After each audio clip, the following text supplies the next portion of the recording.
Alright guys, welcome back to Urge. We are moving on to the second subclass in the Artificer for the new Eberron book coming out. Again, we're just kind of make sure we get these out as soon as possible for you guys, so you guys get our thoughts on these quickly. If you're new to the channel and to the series of subclasses, what we do here is we're going to go through each of the subclass abilities, and then we're going to rate the subclass based on how the RP value, combat value, and overall class synergy improve on the base class. So again, the overall base class, like we mentioned, if you haven't watched our video before on the Artificer, make sure you check that out. Yes. I'll put a link somewhere. And the base class has lots of good RP and really interesting combat abilities. So what we're rating when we go to the scoring is only going to be how the abilities of this particular subclass, which is the Artillerist, improve on the base class again. So we're going to jump straight into this, guys. And this is a cool one. Yes. Super excited. Yeah. So right into it we go. Talked about this in the base video as well, but if that's not Cat Mercer, I don't know what is. Tool proficiency, you get woodcarver's tools, which makes sense with the ability you get. You're carving runes into things, making them work for you and do magical things. Once again, just like with the other ones, if you already picked woodcarver's tools at level 1 before you pick the subclass, you get to pick an extra one because having multiple tool proficiencies is nice and interesting and works out well with the subclass, and this overall class does. Okay, so all your spells you get here, pretty much combat related. I mean, you get shield, which is really interesting. Yeah. As a rare reaction spell. Then you get, it's about as offensive as it gets. Shatter, Scorching Ray, Fireball. Yeah. Along with all the wall spells, Wind Wall, Wall of Fire, Wall of Force, Cone of Cold, and Ice Storm. So you've got a lot of nice offensive and some CC spells in there as well, kind of battle controlling and kind of funnel people in. Very, very good spell list that I kind of wasn't expecting to see when I saw, okay, Artificer's going to have some cool, kind of quirky spells like Fireball. Like, okay. Gonna go there. Main ability, how this whole subclass works around, you get at level 3, it is Eldritch Cannon, or as our favorite pronunciation, Eldritch Cannon. Yes. Because that's how it feels like you run the battlefield with this thing. So, you get to make one at the start of the day. A small cannon or a tiny Eldritch cannon can even fit in your hand. Functionally, a gun. It's a pistol if you do the tiny one. Otherwise, it's a little small cannon. You can even have it made with legs. For it can move. Yeah. 15 feet. And it also has, as he said, climbing speed. Yeah. So as a bonus action, you can literally have this thing climb up a tree 15 feet, pop a squat, and then fire. Right. So, yeah. It's got an AC of 18 if somebody tries to directly attack the pistol itself and try to break it, so you can't use it anymore. But it has hit points equal to 5 times your Artificer level. So it's going to have a pretty good little health pool for a tool, essentially a magical tool, for what you can do.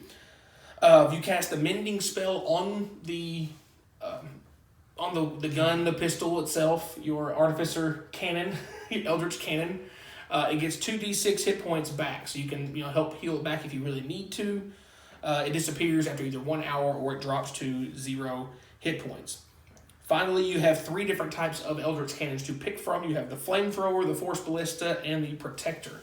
Flamethrower is a 15-foot cone. Fire damage starts out 2dx, 2d8. Woo! On a dex save. Man, guys, I apologize. For 2d8 fire damage, obviously, dex save for half, just like any other fire AoE spells. Yes. Also does ignite anything that can be lit on fire. Burn it. Force Ballista has a range of 120 feet, which is really, really far back there. Does 2d8 force damage, great damage type. And it can also push the creature 5 feet away from the cannon when they get hit by it, so you can just keep pushing people away from you so they can't get to you. Okay. And finally, their Protector. Each creature of choice within the cannon, when it fires, goes off, it gives 10 temporary hit points equal to 1d8 plus your intelligence modifier. There you go. That's a thing with intelligence modifier. That's a very important thing. Not as much in this subclass, but with the other ones, but still very, very important. You're going to have it very high for your class anyway. So, 3 different gun types. You can make one bonus action. It can move, it can climb, it can do all the things. Yes. The only other asterisk things to keep in mind with this one is you can create it as a small object or a tiny object. Yep. And it is created within 5 feet of you. If you want to cast it more than the first time, you get 1 free per day. Yep. If you want to cast it again after that, so say you cast it in one combat or an hour passes and it goes away and you cast it again, you have to use a spell slot, first level or higher, to reactivate it. And then also you have to be within 60 feet of it to activate it as a bonus action to move and attack. Yes, you can't have it like halfway across the battlefield and you're all over here like trying to flank people like this. You got to stay, relatively close. Yeah. Then at level 5, you get your Arcane firearm. This is actually pretty cool. You can turn a wand, staff, or rod into an Arcane firearm.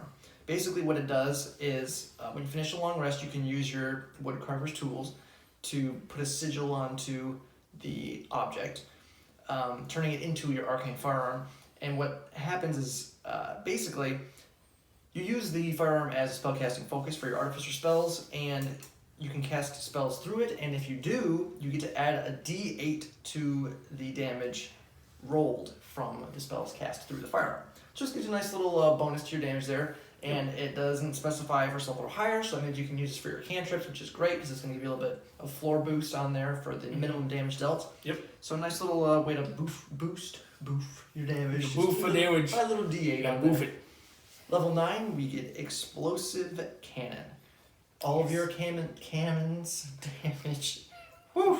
All of your cannons damage is increased by 1d8. Extra dice. Yeah, so you're going 3d8 fire on your flamethrower, 3d8 force on your ballista, and also as an action you can command the cannon to detonate. If again you have to be within 60 feet of it to do so. It destroys the cannon, and each creature within 20 feet must make a dex save against your spell save. And they take 3d8 force damage on a failed save, or half as much on a success. So if you run this thing into the middle of a crowd of enemies, you can go flame cannon and then detonate, because it's bonus action to activate and then action to detonate. So cool little thing that you can do to get a bunch of AoE damage out there. That's not a ton of damage on the explosion itself, right? But it's an option if you got a bunch of little bitty stuff you want to get rid of. Clean up a little bit. Yeah, you can. Then lastly, your Cap's Run ability at level 15, which is Fortified Position. You and your allies have half cover while within 10 feet of your cannon. Yeah. Pretty good. Plus 2 AC. Yes. And you also can have 2 cannons at the same Here we time. go. Whew, and they work on the same bonus action. So you don't have to, you can command them both with one bonus action. Yeah. Pretty It only takes you make the 2 with just the one action as far as crafting goes. So you need to make one in combat. You make 2 with one action. Right. If you do try to create a third one of them goes away. You can't try to cheat and have 3 cannons. You can't create an armor. If you make a third one of the other 2 dies out. Right.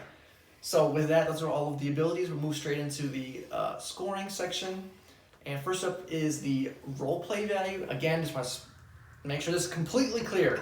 The base class has really great RP. It does. It's awesome. It's fantastic. When we give a score for the roleplay value, we are already assuming that you're going to be role-playing your background and your history and your lore and how you cast your spells, how you interact with your turrets and things like that. Yeah. When we're rating the RP, you've named them certain things, obviously. We're looking solely at how the abilities in the subclass improve your RP potential.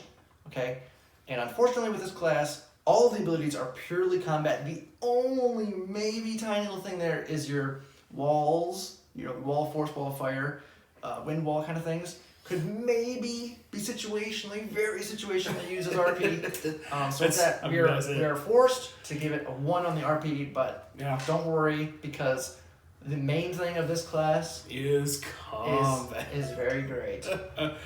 I tried to petition Jameson to extend the scale for this subclass, because if we could go above 5 on combat, we would have to, because it's going to get a 5 on combat. Let's just get that out in front, because this may be one of the most reliable damage subclasses they've ever put in 5e at this point.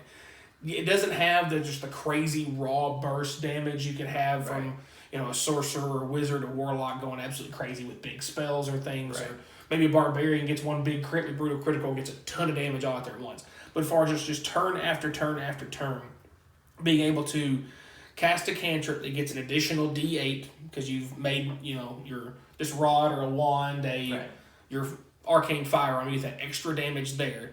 You do get some good damaging cantrips anyway, like Firebolt, so it's a good, like one of the top 3 or 4 damaging cantrips in 5e. So you get that option there that's additional damage. And these guns only take your bonus action every turn to initiate. So like your main action can be a cantrip, or it can be a bigger damage spell if you want it to be. Right.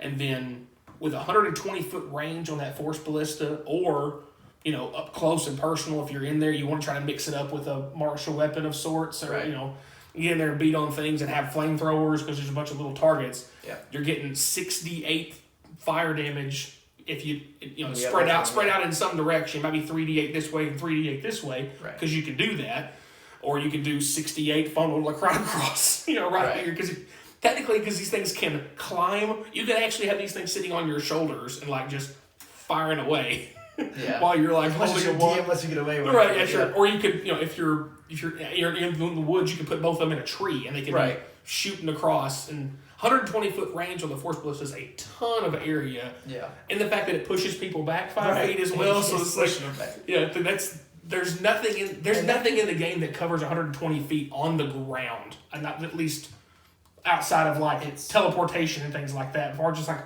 raw running speed. Less than 1% is going to be, so you're going to be like hitting them a couple times before they can ever get to you. Right. You can time it out right. So as long as you have the room to do so. Right. You're talking just with a cantrip at max level, 4d10 plus a d8 every turn, and then these guys on your bonus action, another 6d8 damage every turn. And it's just on a cantrip. You're taking a total of 7d8 and 4d10 damage per turn. Granted, you got to hit with all those, but odds are you're going to hit with at least one, more than likely 2 out of those 3 every turn. Yeah, very reliable damage. Yeah, and one thing that's not even been mentioned yet is the half cover. Yeah. You constantly get the half cover as long as you stay close to your ballistas. And they have climbing speed of 15 feet, so why not make them tiny, carry them in your hands, run around, fire them out of your hands, drop them, cast your spells, or attack with your weapon. Imagine like Assassin's Creed, they like tape them to the inside of your wrist and like toot. And then you go, then you have climbing speed. They can climb up you, right? 15-foot climbing speed. They just climb up you because why not? Yeah. You just run around with them. I mean, there's some you can really abuse this as long as if your DM lets you get away with it. If you're not worried about AoE, you could just have your whole party like gang up on you. So your whole party gets into AC. You just back to back. Just turtle it, and you're just all using like bows and crossbows and stuff. And you're just staying all together. You all get your bonus. So you get 2 full casters, a ranger, and an artificer. And you just back to back sucker. If there's no casters in there, you're gonna do work.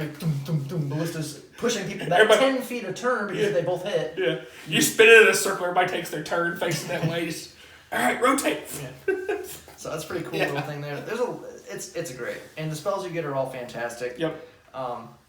And that's not even counting your, spell storing item at level 11 that you get from the base class, where you can put a level 2 spell in there. Shatter. Yeah, put just anything like just things, other ways to push people back, get things out of there. Because really the only thing this class is lacking for damage rise would be more ranged AoE. Right. So if you put a shatter in there, you've got some ranged AoE you can toss out to people as well. Yeah. And it just blows stuff up. It's an artillerist. That's what it does. Yeah. I think that pretty much covers it. 5 for 5. Pretty clear on that one. And then last is the overall class synergy. This is interesting because there's not tons of synergy to the base class. True. The main base class things you're looking at here are your spell storing item, obviously. There's some with that. You have some pretty decent choices to put into your spell storing item. You do get your bonus to your cantrips, which is nice there with your firearm, arcane firearm. With extra D8 on there, which gives you a nice little floor there. But other than that, there's not a whole lot of abilities that really synergize that well with your base class abilities, just because a lot of your base class abilities are going to be your infusions, your spell storing item, and just your spell slots. There's ways to manipulate them. You have to use your spell slots to create turrets. So yes, there's some with that as well. But for the synergy, it's primarily just pure damage focused out here, pushing things back, increasing your party's AC, doing consistent, reliable damage, either at a range or up close. You have both options. Just giving you lots of utility in the damage dealing side of things. How you want to deal damage, whether it's saves or through direct damage, you get the option to do that. So that being said, we decided just to do a 2.5 for the synergy on here. Not the most synergy, but there's some, a little bit. The subclass does well what it's meant to do well, which is blow things up. It's not a versatile subclass. It is a very much specialized, I will kill it subclass. Right. But I think that's pretty much going to wrap it up for this one, guys. Pretty straightforward on this. If you guys enjoyed the video, please remember to like, subscribe, hit the bell notifications whenever our new videos come out. Let us know in the comments down below what you think of this subclass and the new class in general, or anything else about D&D that is cool, that we always like to hear your stories and everything like that. But as always, guys, thanks for watching.